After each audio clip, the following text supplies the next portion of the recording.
बंधु माने आजिर एही भिडियोटी को संपूर्ण शांत मनरे देखंतु। यह केवल एक साधारण आरंभिक धाड़ी नुहे, यह एक गुरुत्वपूर्ण चेतावनी जहाँ परवर्ती 48 घंटा एवं प्रकृत रे आपणकर समग्र जीवन को सठिक दिगरे नहीं पारिबो। आपण देखंतु, जेतेबेले भी ब्रह्मांड आपणक जीवन रे एक प्रमुख सकारात्मक परिवर्तन आनिबाको प्रस्तुत हुए, सेतेबेले आपणकर मन प्रायतः अस्थिर हो जाए, आपणक हृदय तोड़ी पारे एवं आपणक शरीर रे एक अद्भुत विद्युत अनुभव करि पारंती। एही वीडियो को संपूर्ण एकाग्रता सहित शीघ्र न करी शेष पर्यंत देखंतु, कारण मु जहा कहिबाकु जाउछि ताहा आपणक राशि फलर गभीर विश्लेषण, ग्रह परिवर्तनर सठिक स्थिति एवं विस्तृत ज्योतिष गणना उपरे आधारित। जदि आपण एहाकु सठिक मानसिकता सहित ग्रहण करंती, तेबे परवर्ती 48 घंटा आपणक जीवन रे एक मोड़ आनी पारे जहा आपणको आश्चर्य करिदेब। तथापि जदि आपण अधैर्य किंबा उत्तेजना हेतु भिडियोटी को मझिरे छाड़ी दियंती किंबा स्किप करी देखंती, तेबे आपण संपूर्ण लाभ पाइबारु वंचित होई पारंती। तेणु एहाकु शेष पर्यंत ध्यानर सहित देखंतु। बंधु माने देखंतु, ब्रह्मांड निजस्व व्यवस्था अनुसार कार्य करे। जेतेबेले एक प्रमुख शुभ संकल्प घटे एवं ग्रहर परिवहन आपणक पई अनुकूल हुए, ब्रह्मांड आपणक आत्मा को एक विशेष प्रकारर शक्ति संचार करे। एही शक्ति आपणक कुंडली मध्यरे थिबा सुप्त शक्ति गुड़िक जागृत करे, अटकी रहिथिबा कार्य गुड़िक त्वरान्वित करे एवं आपणक जीवन रे सकारात्मक परिवर्तन आने। तथापि एही शक्ति अत्यंत सूक्ष्म एवं संवेदनशील।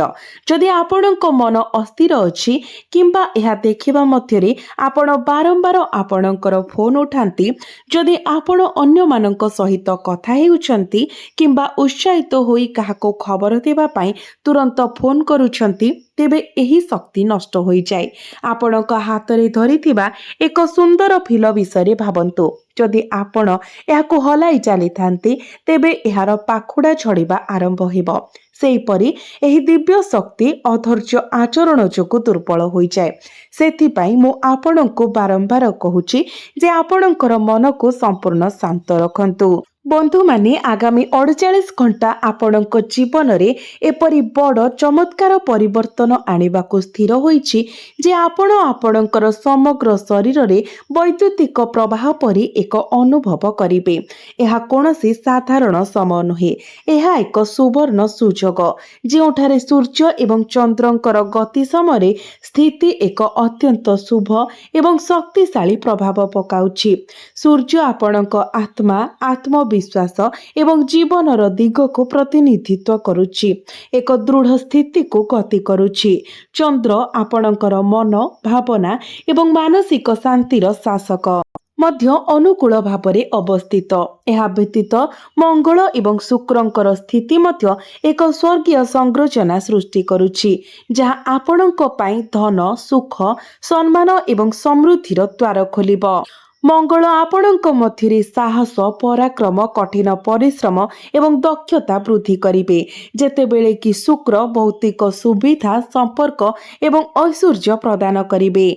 तो बंधु माने वर्तमानर ग्रह संरचना सूचित करे जे किछि समय धरि आपणक जीवन को जड़ित करिथिबा अभाव, असुविधा एवं प्रतिबंधक गुड़िक एबे शेष हेबाकु जाउछि। एही परिवर्तन निजे हेबो नाही, आपणको किछि मुख्य कारण गुड़िक मने रखिबाकु पड़िबो, आपणको निर्दिष्ट भूल गुड़िक एडाइबाकु पड़िबो एवं किछि संकेत गुड़िक चिन्हिबाकु पड़िबो।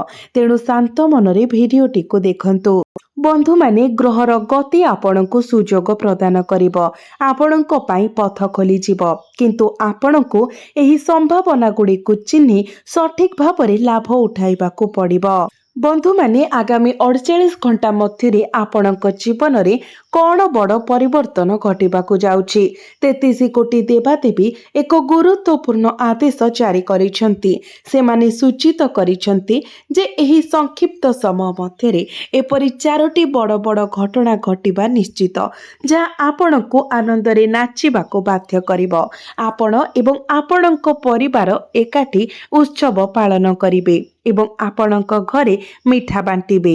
ତଥାପି ଏହା ବୁଝିବା ଅତ୍ୟନ୍ତ ଗୁରୁତ୍ୱପୂର୍ଣ୍ଣ ଯେ ଯେତେବେଳେ ଏପରି ଏକ ଗୁରୁତ୍ୱପୂର୍ଣ୍ଣ ସକାରାତ୍ମକ ପର୍ଯ୍ୟାୟ ଆସେ ଆପଣଙ୍କର ଶତ୍ରୁମାନେ ମଧ୍ୟ ଅଧିକ ସକ୍ରିୟ ହୋଇଯାଆନ୍ତି।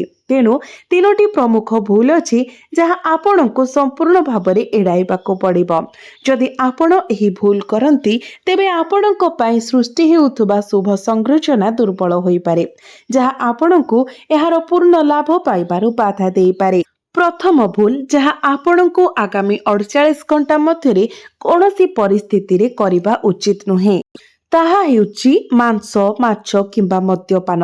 ବନ୍ଧୁମାନେ, ଯେତେବେଳେ ଗ୍ରହର ଗମନାଗମନ ଶୁଭ ହୋଇଥାଏ ଏବଂ ଈଶ୍ୱର ଆପଣଙ୍କ ଭଲ କାର୍ଯ୍ୟ ପାଇଁ ଆପଣଙ୍କୁ ପୁରସ୍କୃତ କରିବାକୁ ପ୍ରସ୍ତୁତ ହୁଅନ୍ତି, ସେତେବେଳେ ଆପଣଙ୍କ ଶରୀର ଏବଂ ମନ ଉଭୟ ପବିତ୍ର ରହିବା ଉଚିତ। ମାଛ, ମାଂସ କିମ୍ବା ମଦ୍ୟପାନ ଧୀରେ ଧୀରେ ଆପଣଙ୍କ କୁଣ୍ଡଳୀରେ ବର୍ତ୍ତମାନ ବଳବାନ ଥିବା ଶୁଭ ଗ୍ରହଗୁଡ଼ିକର ଶକ୍ତିକୁ ହ୍ରାସ କରିଥାଏ। ଆପଣଙ୍କର ଚେତନା ମେଘୁଆ ହୋଇଯାଏ ଏବଂ ଆପଣ ସଠିକ ସଂକେତ ଗୁଡ଼ିକ ବୁଝିବାରେ ବିଫଳ ହୁଅନ୍ତି।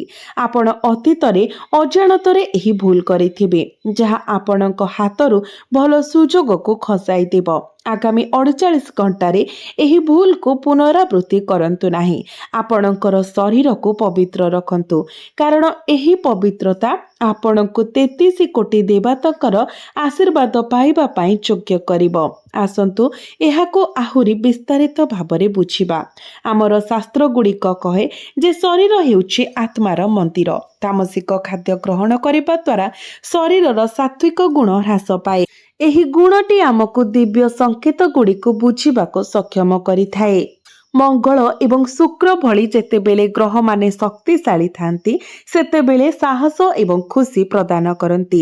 କିନ୍ତୁ ଯଦି ଆମର ଶରୀର ଏବଂ ମନ ତାମସିକ ଶକ୍ତିରେ ପରିପୂର୍ଣ୍ଣ ଥାଏ ତେବେ ଏହି ଗ୍ରହଗୁଡ଼ିକ ସେମାନଙ୍କର ପୂର୍ଣ୍ଣ କ୍ଷମତା ଅନୁଯାୟୀ କାର୍ଯ୍ୟ କରିପାରିବେ ନାହିଁ। ଆପଣ ଗତ କିଛି ମାସ କିମ୍ବା ବର୍ଷ ଧରି ଏହା ବାରମ୍ବାର କରିଥାଇପାରନ୍ତି। କୌଣସି ପାର୍ଟିରେ, ଚାପରେ କିମ୍ବା ଅଜାଣତରେ, ଏବଂ ପରିଣାମ ସ୍ୱରୂପ ଆପଣଙ୍କ ପାଖକୁ ଆସୁଥିବା ଭଲ ସୁଯୋଗ ଗୁଡ଼ିକ ଅଟକି ଯାଇଛି କିମ୍ବା ଅଚିହ୍ନା ହୋଇଯାଇଛି। ଯଦି ଆପଣ ଏହି 48 ଘଣ୍ଟା ମଧ୍ୟରେ ଆପଣଙ୍କର ଶରୀରକୁ ପବିତ୍ର ରଖନ୍ତି ତେବେ ଆପଣଙ୍କର କୁଣ୍ଡଳୀରେ ସୃଷ୍ଟି ହେଉଥିବା ଶୁଭ ଯୋଗ ଗୁଡ଼ିକ ଆହୁରି ମଜବୁତ ହେବ। ଆପଣଙ୍କର ଚେତନା ଅଧିକ ତୀକ୍ଷ୍ଣ ହେବ। ଆପଣ ଠିକ ସମୟରେ ସଠିକ ନିଷ୍ପତ୍ତି ନେଇପାରିବେ ଏବଂ 33 କୋଟି ଦେବତାଙ୍କର ଆଶୀର୍ବାଦ ଆପଣଙ୍କ ଜୀବନରେ ସମ୍ପୂର୍ଣ୍ଣ ଭାବରେ ପ୍ରକାଶ ପାଇବ। ଆଉ ଏକ ବିଚାର କରିବାର ବିଷୟ ହେଉଛି ଘରୁ ବାହାରିବା ପୂର୍ବରୁ ଆପଣଙ୍କର ମନକୁ ଶାନ୍ତ ରଖିବା ଏବଂ ଆପଣଙ୍କର ମନୋନୀତ ଦେବତାଙ୍କ ଠାରୁ ଅନୁମତି ଏବଂ ଆଶୀର୍ବାଦ ନେବା। ବନ୍ଧୁମାନେ, ଯେତେବେଳେ ଆପଣ ଅନୁଭବ କରନ୍ତି ଯେ ଆପଣଙ୍କର ଜୀବନ ପରିବର୍ତ୍ତନ ହେବାକୁ ଯାଉଛି, ଆପଣ ପ୍ରାୟତଃ ଉତ୍ସାହ ଏବଂ ଅସ୍ଥିରତାର ମିଶ୍ରଣ ଅନୁଭବ କରନ୍ତି। ଏପରି ମୁହୂର୍ତ୍ତରେ ଅନେକ ଲୋକ ପ୍ରାର୍ଥନା ନ କରି ବାହାରକୁ ଧାଇଁ ଆସୁଛନ୍ତି। କିନ୍ତୁ ମନେ ରଖନ୍ତୁ, ଏହି ସମୟ, ସୁଯୋଗ ଏବଂ ପ୍ରଗତି ଦେବତା ଏବଂ 33 କୋଟି ଦେବାଦେବୀ ଆପଣଙ୍କୁ ପ୍ରଦାନ କରୁଛନ୍ତି। ଯଦି ଆପଣ ମା ଲକ୍ଷ୍ମୀ, ସୂର୍ଯ୍ୟ ଦେବତା ଏବଂ ଆପଣଙ୍କର କୁଳ ଦେବାଦେବୀଙ୍କୁ ପ୍ରଣାମ କରିବା ପାଇଁ ଆପଣଙ୍କର ଘର ମନ୍ଦିରକୁ ନ ଯାଇ ବାହାରକୁ ଯାଆନ୍ତି, ଏହି କାର୍ଯ୍ୟଟି ଈଶ୍ୱରଙ୍କର ବୋଲି ସ୍ୱୀକାର କରି ଏବଂ ସଫଳତା ଏବଂ ତ୍ରୁଟି ପରିହାର ପାଇଁ ପ୍ରାର୍ଥନା କରି ଆପଣ ଆପଣଙ୍କର କୁଳ ଦେବାଦେବୀ କିମ୍ବା ଗୃହଲକ୍ଷ୍ମୀଙ୍କୁ ଅସନ୍ତୁଷ୍ଟ କରିବାର ଆଶଙ୍କା ଅଛି। ତେଣୁ ଯେକୌଣସି ଗୁରୁତ୍ୱପୂର୍ଣ୍ଣ କାର୍ଯ୍ୟ କରିବା ପୂର୍ବରୁ କିମ୍ବା ଘରୁ ବାହାରିବା ସମୟରେ ଈଶ୍ୱରଙ୍କୁ ନମସ୍କାର କରିବା ପାଇଁ କିଛି ସମୟ ନିଅନ୍ତୁ। ଏହା ଆପଣଙ୍କର ଶକ୍ତିକୁ ସଂରକ୍ଷଣ କରେ ଏବଂ ଆପଣଙ୍କର ଶତ୍ରୁମାନଙ୍କର ଷଡ଼ଯନ୍ତ୍ରକୁ ବିଫଳ କରେ। ବନ୍ଧୁମାନେ, ଯେତେବେଳେ ଆମେ ଆମର କୁଳ ଦେବାଦେବୀଙ୍କ ଅନୁମତି ବିନା, ଆଶୀର୍ବାଦ ବିନା ବାହାରକୁ ଯାଉ, ଆମେ ତାଙ୍କୁ ଅବହେଳା କରୁ। ଯଦି ଘରର ଲକ୍ଷ୍ମୀ ଅସନ୍ତୁଷ୍ଟ ହୁଅନ୍ତି ତେବେ ଘରର ଶାନ୍ତି ଏବଂ ସୁଖ ପ୍ରଭାବିତ ହୁଏ। ଅଟକି ରହିଥିବା କାର୍ଯ୍ୟଗୁଡ଼ିକ ଆହୁରି ବିଳମ୍ବର ସମ୍ମୁଖୀନ ହୁଏ ଏବଂ ଶତ୍ରୁମାନେ ସହଜରେ ସେମାନଙ୍କର ଷଡ଼ଯନ୍ତ୍ରରେ ସଫଳ ହୁଅନ୍ତି। ବିପରୀତରେ, ଯଦି ଆମେ ଯିବା ପୂର୍ବରୁ ଆମର ପୂଜା ଘରେ ପ୍ରଣାମ କରୁ, ଦେବୀ ଲକ୍ଷ୍ମୀ ଏବଂ ସୂର୍ଯ୍ୟ ଦେବତାଙ୍କୁ ସ୍ମରଣ କରୁ ଏବଂ ଦୃଢ଼ ସଂକଳ୍ପ ନେଉ, हे प्रभु ଏହି କାର୍ଯ୍ୟ ଆପଣଙ୍କର ମୋତେ ଆପଣ ସଫଳତା ଦିଅନ୍ତୁ। ଆମର ଶକ୍ତି ସୁରକ୍ଷିତ ରହିଥାଏ।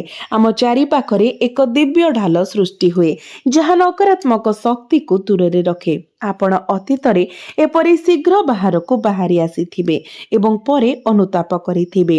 ଏବେ ଯଦି ଆପଣ ଏହି 48 ଘଣ୍ଟା ମଧ୍ୟରେ ଏହି ସରଳ ଅଭ୍ୟାସକୁ ଗ୍ରହଣ କରନ୍ତି ତେବେ ଆପଣ ପ୍ରତ୍ୟେକ ପଦକ୍ଷେପରେ ଶୁଭ ସଂକେତ ଦେଖିବେ। ତୃତୀୟ ଭୁଲ ହେଉଛି କାହା ଉପରେ ଅନ୍ଧବିଶ୍ୱାସ କରନ୍ତୁ ନାହିଁ। ବନ୍ଧୁମାନେ, ଆଗାମୀ 48 ଘଣ୍ଟା ମଧ୍ୟରେ ଆପଣ ଯେଉଁ ବ୍ୟକ୍ତିଙ୍କୁ ସବୁଠାରୁ ଅଧିକ ବିଶ୍ୱାସ କରିଛନ୍ତି ସେ ଆପଣଙ୍କୁ ବିଶ୍ୱାସଘାତ କରିପାରନ୍ତି। ଯେଉଁମାନେ ପୂର୍ବରୁ ଆପଣଙ୍କ ଭାବନାକୁ ଅଣଦେଖା କରିଥିଲେ କିମ୍ବା ଆପଣଙ୍କୁ କ୍ଷତି ପହଞ୍ଚାଇଥିଲେ ସେମାନେ ଏବେ କ୍ଷମା ମାଗିବାକୁ ଆସିପାରନ୍ତି। ଯେପରି ଆପଣଙ୍କ ନିଜର ଜୀବନ ଶକ୍ତିଶାଳୀ ହୋଇଥିଲା। କିନ୍ତୁ ଆପଣଙ୍କୁ ସତର୍କ ରହିବାକୁ ପଡ଼ିବ। ସତର୍କତାର ସହ ଚିନ୍ତା ନ କରି କାହାକୁ ଦାୟିତ୍ୱ, ବ୍ୟବସାୟିକ ବିଷ କିମ୍ବା ଗୁରୁତ୍ୱପୂର୍ଣ୍ଣ ସୂଚନା ଦିଅନ୍ତୁ ନାହିଁ। କାରଣ ଯେତେବେଳେ ଶୁଭ ସଂକଳନ ଘଟେ ଶତ୍ରୁମାନେ ମଧ୍ୟ ସକ୍ରିୟ ହୋଇଯାଆନ୍ତି ଏବଂ ଆପଣଙ୍କର ବିଶ୍ୱାସକୁ ଅପବ୍ୟବହାର କରିବାକୁ ଚେଷ୍ଟା କରନ୍ତି। ତେଣୁ କାହା ଉପରେ ଅନ୍ଧବିଶ୍ୱାସ ରଖନ୍ତୁ ନାହିଁ। ସତର୍କ ରୁହନ୍ତୁ, ତଥାପି ଆପଣଙ୍କ ହୃଦୟରେ କୌଣସି ଦ୍ୱେଷ ରଖନ୍ତୁ ନାହିଁ। ଏହି ବିପଦଗୁଡ଼ିକୁ ଏଡ଼ାଇବା ସହିତ ଆପଣ 3ଟି ପ୍ରମୁଖ ସଂକେତ ମଧ୍ୟ ପାଇବେ ଯାହା ସୂଚାଇଥାଏ ଯେ ଦିବ୍ୟ ଦେବତାମାନେ ଆପଣଙ୍କୁ ପରୀକ୍ଷା କରୁଛନ୍ତି ଏବଂ ସେମାନଙ୍କର ଆଶୀର୍ବାଦ ପ୍ରଦାନ କରିବାକୁ ପ୍ରସ୍ତୁତ ହେଉଛନ୍ତି। ପ୍ରଥମ ସଂକେତ ଆପଣଙ୍କ ନିଜ ଶରୀର ମାଧ୍ୟମରେ ପ୍ରକାଶିତ ହେବ।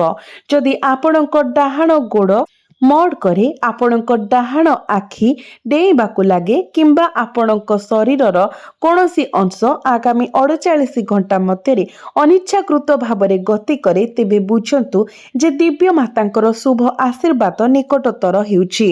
ଏହାକୁ ଅଣଦେଖା କରନ୍ତୁ ନାହିଁ। ନୀରବରେ ପ୍ରଣାମ କରନ୍ତୁ ଏବଂ କୁହନ୍ତୁ, ହେ ମାତା, ମୁଁ ପ୍ରସ୍ତୁତ। ମୋତେ ଦିଗ୍ଦର୍ଶନ କରନ୍ତୁ, ମୋର ମାର୍ଗଦର୍ଶନ କରନ୍ତୁ। ଦ୍ୱିତୀୟ ସଂକେତ ଜଣେ ମହିଳା ରୂପରେ ଦେଖାଦେବ। ଯଦି କୌଣସି ମହିଳା ଦାନ କିମ୍ବା ସହାୟତା ପାଇଁ ଆପଣଙ୍କ ଦ୍ୱାର ଦେଶକୁ ଆସନ୍ତି ତେବେ ତାଙ୍କୁ ଖାଲି ହାତରେ ଫେରାଇ ଦିଅନ୍ତୁ ନାହିଁ। ଆପଣ ଯେତେ ଛୋଟ ଦାନ ଦେଇପାରିବେ ତାହା ଦିଅନ୍ତୁ, କାରଣ ସେ ଜଣେ ସାଧାରଣ ମହିଳା ନୁହନ୍ତି ବରଂ ଦେବୀ ଲକ୍ଷ୍ମୀଙ୍କର ପ୍ରକାଶ। ଦେବୀ ଲକ୍ଷ୍ମୀ ଆପଣଙ୍କୁ ପରୀକ୍ଷା କରୁଛନ୍ତି ଏବଂ ଯିଏ ଏହି ପରୀକ୍ଷାରେ ଯୋଗ୍ୟ ପ୍ରମାଣିତ ହେବ ସେ ତାଙ୍କର ଆଶୀର୍ବାଦ ବର୍ଷା କରିବେ। ଏବେ ଆସନ୍ତୁ ତୃତୀୟ ସଂକେତକୁ ଆହୁରି ଗଭୀର ଭାବରେ ବୁଝିବା। ଆମର ଶାସ୍ତ୍ରରେ ପକ୍ଷୀମାନଙ୍କୁ ଦିବ୍ୟ ଦୂତ ଭାବରେ ବିବେଚନା କରାଯାଏ। ଯଦି କୌଣସି ପକ୍ଷୀ ଆପଣଙ୍କ ଅଗଣାରେ ଆସି ସେଠାରେ ଦୀର୍ଘ ସମୟ ଧରି ବସିଥାଏ ତେବେ ଏହା ବ୍ରହ୍ମାଣ୍ଡରୁ ଏକ ସଂକେତ ଯେ ଆପଣ ଜୀବନରେ ଏକ ବଡ଼ ପରିବର୍ତ୍ତନ ଆସୁଛି। ଏହା ଏକ ଯୁଦ୍ଧର ସଂକେତ ଦିଏ, ଅର୍ଥାତ୍ ଦିବ୍ୟ ଶକ୍ତିଗୁଡ଼ିକ ଆପଣଙ୍କ ଶତ୍ରୁମାନଙ୍କ ବିରୁଦ୍ଧରେ ସକ୍ରିୟ ହେଉଛନ୍ତି। ଯଦି ଆପଣ ଏହି ସଂକେତକୁ ଅଣଦେଖା କରନ୍ତି ତେବେ ଆପଣ ଏହି ସୁଯୋଗର ସମ୍ପୂର୍ଣ୍ଣ ଲାଭ ହରାଇ ପାରନ୍ତି। ତଥାପି ଯଦି ଆପଣ ତୁରନ୍ତ ନମସ୍କାର କରନ୍ତି ଏବଂ ପ୍ରାର୍ଥନା କରନ୍ତି ପ୍ରଭୁଙ୍କୁ ଆପଣଙ୍କ ସମସ୍ୟାର ଅନ୍ତ କରିବାକୁ ଏବଂ ଆପଣଙ୍କ ଲକ୍ଷ୍ୟ ଆଡ଼କୁ ମାର୍ଗଦର୍ଶନ କରିବାକୁ ପ୍ରାର୍ଥନା କରନ୍ତି ତେବେ ଆପଣଙ୍କ ଅସୁବିଧାଗୁଡ଼ିକ ଧୀରେ ଧୀରେ କ୍ଷୀଣ ହେବାକୁ ଆରମ୍ଭ ହେବ ଏବଂ 33 କୋଟି ଦେବତାଙ୍କର ଆଶୀର୍ବାଦ ଆପଣଙ୍କ ଜୀବନ ଉପରେ ପଡ଼ିବ। ବନ୍ଧୁମାନେ, ଏହି 4ଟି ଘଟଣାର ପୂର୍ଣ୍ଣ ଲାଭ ପାଇବା ପାଇଁ ଆପଣଙ୍କୁ ଆଗାମୀ 48 ଘଣ୍ଟା ମଧ୍ୟରେ 2ଟି ଅତି ସରଳ କିନ୍ତୁ ଶକ୍ତିଶାଳୀ ପ୍ରତିକାର କରିବାକୁ ପଡ଼ିବ। ପ୍ରଥମ ପ୍ରତିକାର ସକାଳେ କରାଯିବା ଉଚିତ। ଆପଣଙ୍କ ହାତ ଯୋଡ଼ି ଦେବୀ ଲକ୍ଷ୍ମୀ ଏବଂ ପ୍ରଭୁ ସୂର୍ଯ୍ୟନାରାୟଣଙ୍କୁ ନମସ୍କାର କରନ୍ତୁ। ମାନସିକ ଭାବରେ 3 ଥର ପୁନରାବୃତ୍ତି କରନ୍ତୁ, ମୋ ଘରେ ପ୍ରଚୁରତା ହେଉ, ମା ମୋତେ ସଠିକ ପଥ ଦେଖାନ୍ତୁ। ଏହାପରେ ଆପଣଙ୍କ ଘରର ମୁଖ୍ୟ ପ୍ରବେଶ ଦ୍ୱାରରେ ଟିକେ ସଫା ପାଣି ଛିଞ୍ଚନ୍ତୁ। ଏହା ଘରର ଶକ୍ତିକୁ ପବିତ୍ର କରିଥାଏ ଏବଂ ଶୁଭ ଗ୍ରହମାନଙ୍କର ଶକ୍ତିକୁ ବୃଦ୍ଧି କରିଥାଏ। ଦ୍ୱିତୀୟ ପ୍ରତିକାର ହେଉଛି ରାତିରେ ଶୋଇବା ପୂର୍ବରୁ କରନ୍ତୁ। ଓମ୍ ଶ୍ରୀ ଲକ୍ଷ୍ମୀ ନମଃ ଏହି ମନ୍ତ୍ରକୁ 11 ଥର ଜପ କରନ୍ତୁ ଏବଂ ଓମ୍ ନମଃ ଶିବାୟ ମନ୍ତ୍ର ମଧ୍ୟ 11 ଥର ଜପ କରନ୍ତୁ। ଜପ କରିବା ସମୟରେ ଆପଣଙ୍କର ସମସ୍ତ ଚିନ୍ତାକୁ ଈଶ୍ୱରଙ୍କ ନିକଟରେ ସମର୍ପଣ କରନ୍ତୁ। ଶାନ୍ତ ମନରେ ଏବଂ କୌଣସି ଚାପ ବିନା ଏପରି କରନ୍ତୁ। କରନ୍ତୁ। ଏହି 48 ଘଣ୍ଟା ମଧ୍ୟରେ କାହାକୁ କଠୋର ଶବ୍ଦ କୁହନ୍ତୁ ନାହିଁ, କାହାକୁ ଅପମାନିତ କରନ୍ତୁ ନାହିଁ ଏବଂ ଅନ୍ୟମାନଙ୍କ କାର୍ଯ୍ୟରେ ମଧ୍ୟ ହସ୍ତକ୍ଷେପ କରନ୍ତୁ ନାହିଁ। ଏହା ବ୍ୟତୀତ ଆପଣଙ୍କ ରାସ୍ତାରେ ଆସୁଥିବା କୌଣସି ଭଲ କାର୍ଯ୍ୟ କିମ୍ବା ସୁଯୋଗକୁ ହାତଛଡ଼ା କରନ୍ତୁ ନାହିଁ, କାରଣ ଏହା ଆପଣଙ୍କ ପାଇଁ ଈଶ୍ୱରଙ୍କର ଉପହାର। ଆପଣ ଏବେ ବୁଝିପାରିଛନ୍ତି ଯେ ଏହାକୁ ଶାନ୍ତ ମନରେ ପାଳନ କରିବା ଏବଂ ଅକାଳରେ ପ୍ରସାରଣ କରିବା କାହିଁକି ଗୁରୁତ୍ୱପୂର୍ଣ୍ଣ। ଏହି ସୂଚନା ଆପଣଙ୍କ ଜୀବନରେ କେବଳ ସେତେବେଳେ ଚମତ୍କାର ଆଣିଥାଏ ଯେତେବେଳେ ଏହାକୁ ସମ୍ପୂର୍ଣ୍ଣ ଏକାଗ୍ରତା ସହିତ ବୁଝାଯାଏ ଏବଂ କାର୍ଯ୍ୟକାରୀ କରାଯାଏ। ବନ୍ଧୁମାନେ, ଏହି ସମୟରେ ଆପଣ ଯୁକ୍ତିତର୍କ ଠାରୁ ଯଥାସମ୍ଭବ ଦୂରେଇ ରୁହନ୍ତୁ। ଅନ୍ୟମାନଙ୍କୁ ସଂଶୋଧନ କରିବାକୁ ଚେଷ୍ଟା କରନ୍ତୁ ନାହିଁ। ଅତ୍ୟଧିକ ଭଲପଣ ଏକ ଖରାପ କାମ ପରି ସମସ୍ୟାପୂର୍ଣ୍ଣ ହୋଇପାରେ, ଏହା ମନେ ରଖନ୍ତୁ ଏବଂ ଏହି ପ୍ରବୃତ୍ତିକୁ ନିୟନ୍ତ୍ରଣରେ ରଖନ୍ତୁ। ନିଜ ଉପରେ ଧ୍ୟାନ ଦିଅନ୍ତୁ। ଆପଣ ନିଶ୍ଚିତ ଭାବରେ ଅନ୍ୟମାନଙ୍କୁ ସାହାଯ୍ୟ କରିପାରିବେ, କିନ୍ତୁ ଆପଣ ସେମାନଙ୍କ ଜୀବନର ଦାୟିତ୍ୱ ନେଇପାରିବେ ନାହିଁ କିମ୍ବା ସେମାନଙ୍କର ଭାଗ୍ୟ ମଧ୍ୟ ପରିବର୍ତ୍ତନ କରିପାରିବେ ନାହିଁ। ତେଣୁ ନିଜକୁ ନଷ୍ଟ ନକରି ଯଥାସମ୍ଭବ ଆପଣଙ୍କ ପାଇଁ ଚିନ୍ତା କରନ୍ତୁ। ଆପଣଙ୍କ ସ୍ୱାସ୍ଥ୍ୟର ବିଶେଷ ଯତ୍ନ ନିଅନ୍ତୁ। ଆପଣ ନିଜକୁ ଏପରି ପରିସ୍ଥିତିରେ ପାଇପାରନ୍ତି ଯେଉଁଠାରେ ଅହଙ୍କାରର ଭାବନା ସୃଷ୍ଟି ହୁଏ କିମ୍ବା ଆପଣ ଯୁକ୍ତିତର୍କପୂର୍ଣ୍ଣ ଆଚରଣରେ ଲିପ୍ତ ହୋଇପାରନ୍ତି। ଆପଣ ଭଲ ଉଦ୍ଦେଶ୍ୟମୂଳକ ପରାମର୍ଶରେ ଅପମାନିତ ହୋଇପାରନ୍ତି। ଏହାକୁ ଆପଣଙ୍କ ଅହଙ୍କାର ପାଇଁ ଏକ ଆଘାତ ଭାବରେ ବୁଝିପାରନ୍ତି। ନକାରାତ୍ମକତା ଏବଂ କଠୋର କଥା ଆସିପାରେ, ତେଣୁ ଏହି ଆବେଗଗୁଡ଼ିକୁ ନିୟନ୍ତ୍ରଣ କରିବାକୁ ଚେଷ୍ଟା କରନ୍ତୁ। କିନ୍ତୁ ଆପଣଙ୍କୁ ଆପଣଙ୍କ ଜୀବନସାଥୀଙ୍କ ଠାରୁ ବହୁତ ସମର୍ଥନ ଏବଂ ଉତ୍ସାହ ମିଳିବ, ଯାହା ଆପଣଙ୍କୁ ଖୁସି ଏବଂ ସୁସ୍ଥତାର ଭାବନା ଆଣିଦେବ। ତେବେ କିଛି ଗୁରୁତ୍ୱପୂର୍ଣ୍ଣ ସତର୍କତା ମଧ୍ୟ ଅଛି ଯାହା ଆପଣଙ୍କୁ ପାଳନ କରିବା ଉଚିତ। ପ୍ରଥମତଃ, ଶୃଙ୍ଖଳାର ନିୟମ ପାଳନ କରନ୍ତୁ। ଏହା ଅତ୍ୟନ୍ତ ଗୁରୁତ୍ୱପୂର୍ଣ୍ଣ। ଦ୍ୱିତୀୟରେ, ନକାରାତ୍ମକତାକୁ ଏଡ଼ାନ୍ତୁ। ନକାରାତ୍ମକ ଲୋକ ଏବଂ କଥାବାର୍ତ୍ତା ଠାରୁ ଦୂରେଇ ରୁହନ୍ତୁ। ଆପଣ ନିଜର ଇନ୍ଦ୍ରିୟ ଆବଶ୍ୟକତା ଏବଂ ଖର୍ଚ୍ଚ ଉପରେ ଯେତେ ସଂଯମ କରିବେ, ଆପଣ ସମୃଦ୍ଧି ଆଡ଼କୁ ସେତେ ଆଗକୁ ବଢ଼ିବେ। ଆପଣଙ୍କର ଦାୟିତ୍ୱ ଏବଂ କର୍ତ୍ତବ୍ୟକୁ ଯତ୍ନର ସହିତ ପାଳନ କରନ୍ତୁ।